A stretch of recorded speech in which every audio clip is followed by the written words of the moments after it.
ជំនឿបុរាណទាំង5ដែលចាស់ផ្ដាយផ្ដាំនិងហាមឃាត់មនុស្សជាច្រើនប្រហែលជាធ្លាប់បានឮនិងទទួលការផ្ដាំឆ្ញើពីជំនឿបុរាណដែលត្រូវបានចាស់ទុំឬមហាជនទូទៅផ្ដាំតគ្នាថាមិនត្រូវធ្វើបែបនេះឬបែបនោះឡើយដោយសារខ្លាចមានប្រផ្នូលអាក្រក់ឬរឿងរ៉ាវមិនល្អកើតឡើងក្នុងជីវិត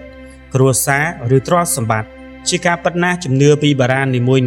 មិនមែនគ្រាន់តែជាពាក្យគំរាមនោះទេតែសុទ្ធតែបង្កប់នូវអត្ថន័យការដាស់តឿនឬជាក្បួនការពារសម្រាប់ជីវិតប្រចាំថ្ងៃរបស់មនុស្សនាជំនាន់មុនដែលមិនទាន់មានសម្ភារៈទំនើបឬលក្ខណៈរស់នៅដោយសពថ្ងៃខាងក្នុងវីដេអូនេះគឺជាការបកស្រាយលម្អិតអំពីជំនឿពីព្រេងបុរាណសំខាន់ៗដែលយើងធ្លាប់ឮឪពុកម្ដាយលោកតាលោកយាយនិយមនិយាយប្រាប់ដូច្នេះចូលដល់ថាតើជំនឿទាំងអស់នោះមានអ្វីខ្លះសូមបន្តទស្សនាជាមួយ admin ដូចតទៅទី1កំដេកដល់រសៀលជ្រេប្រយ័ត្នថ្ងៃជន់ឬប្រលឹងរត់ចេញពីរាងកាយជំនឿបុរាណនេះហាមមិនឲ្យគេងពីថ្ងៃរហូតដល់រសៀលជ្រេពេលថ្ងៃលិចតាមការពន្យល់បែបវិញ្ញាណគឺខ្លាចវិញ្ញាណឬប្រលឹងដែលស្ថិតនៅក្នុងខ្លួនអាចរសាត់ចេញពីរាងកាយនៅពេលដែលពួកគេគេងលក់ជ្រៅពេក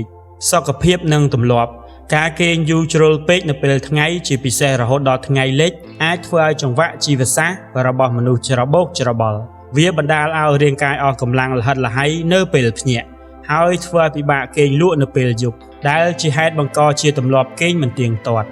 ការដាស់តឿនចំពោះកុមារការគម្រាមកំហែងថាវិញ្ញាណអាចរសាត់ចេញគឺជាឧបាយកលដ៏ចំណានមួយរបស់មនុស្សចាស់ដើម្បីជំរុញកុមារឲ្យក្រោកពីដំណេកនិងរៀនប្រើពេលវេលាថ្ងៃដើម្បីធ្វើការងារឬរៀនសូត្រដែលជាកត្តាសំខាន់សម្រាប់ជីវិត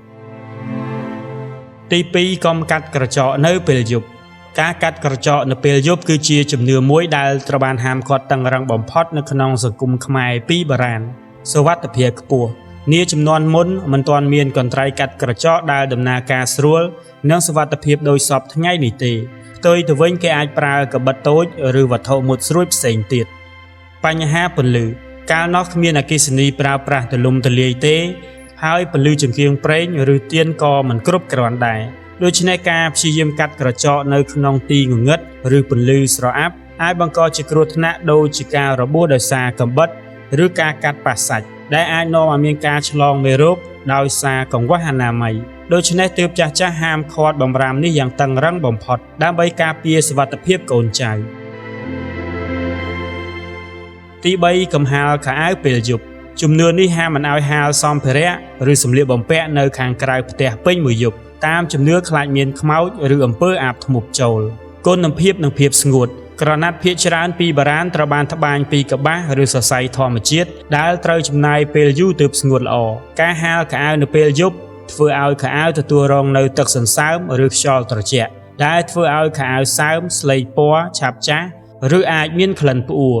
ការការពារពីចោរកម្មជាពិសេសនៅតាមតំបន់ជនបទការហាលខោអាវដែលមានតម្លៃដូចជាហូលឬផាមួងនៅខាងក្រៅពេលយប់គឺងាយរងគ្រោះទៅនឹងចោរលួចណាស់ដូច្នេះការដាស់តឿននេះក៏ជាការរំលឹកដល់កុមារឬអ្នកបោកគក់ឲ្យប្រមូលសម្លៀកបំពាក់មកទុកឲ្យបានត្រឹមត្រូវមុនពេលចូលគេងទី4កំឡើងឬចោះជណ្ដើរលឿនលឺជំនឿនេះហាមមិនឲ្យមានការរត់ឬដើរឡើងចោះជណ្ដើរដោយលឿននិងឮសូរសំឡេងខ្លាំងសុវត្ថិភាពនិងការពាររបួសផ្ទះភាគច្រើនកាលពីមុនត្រូវបានសាងសង់ជាផ្ទះឈើឬផ្ទះលើកខ្ពស់ដែលមានជណ្ដើរនៅខាងក្រៅជណ្ដើរទាំងនោះច្រើនតែមានបាតរាបស្មើនិងមានរនាំងតែមួយឬផ្ទះខ្លះនៅតាមស្រុកស្រែចម្ការប្រហែលជាគ្មានរនាំងតែម្ដងដូច្នេះការឡើងចុះលឿនអាចបង្កជាគ្រោះថ្នាក់ដូចជាការរអិលជើងធ្លាក់និងរងរបួសធ្ងន់ការដើរឬរត់លឺក៏ធ្វើឲ្យជណ្ដើរឆាប់ពុកផុយរង្គើនិងខូចខាតដូច្នេះជំនឿនេះជាការបង្រៀនក្មេងៗឲ្យមានឥរិយាបថដើរដោយប្រុងប្រយ័ត្ននិងថ្នមដើម្បីការពារខ្លួនឯងនិងទ្រព្យសម្បត្តិរបស់ផ្ទះទី5កំបោសផ្ទះនៅពេលយប់ព្រោះធ្វើឲ្យបាត់លុយកាក់តាមជំនឿហាមមិនឲ្យបោសសម្រាមឬសម្អាតផ្ទះនៅពេលយប់ព្រោះវាជាការបណ្ដេញនៅលាភសក្ការៈឬលុយកាក់ចេញពីផ្ទះ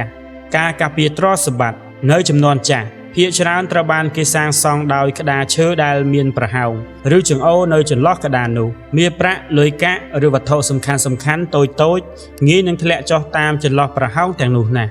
ភាពងងឹតនឹងការបាត់បង់ការបោសនៅពេលយប់នៅក្នុងពន្លឺស្រអាប់អាចបណ្ដាលឲ្យម្ចាស់ផ្ទះបោសលុយឬវត្ថុសំខាន់ៗទាំងនោះធ្លាក់ចុះតាមចង្អូរដោយមិនដឹងខ្លួនហើយរកមិនឃើញវិញដូច្នេះការហាមឃាត់នេះគឺដើម្បីការពារម្ចាស់ផ្ទះពីការបាត់បង់ទ្រព្យសម្បត្តិដោយអចេតនាបន្ទាប់ពីទស្សនាវីដេអូនេះចប់តើបងប្អូនយល់យ៉ាងណាដែរចំពោះជំនឿទាំង5នេះសូមខមមិននៅខាងក្រោមវីដេអូដើម្បីឲ្យadminបានដឹងពីចម្លើយរបស់បងប្អូនទាំងអស់គ្នាជួបគ្នានៅវីដេអូបន្តទៀត